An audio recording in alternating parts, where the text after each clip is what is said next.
అన్నయ్య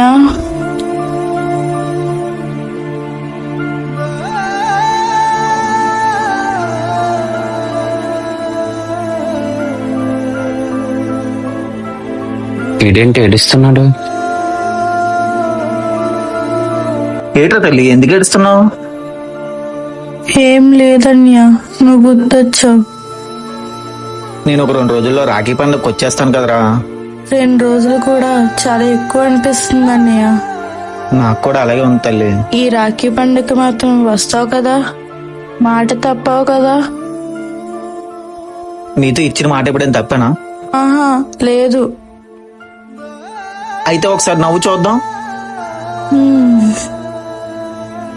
అదిగో అలా నవ్వుతూ ఉండు.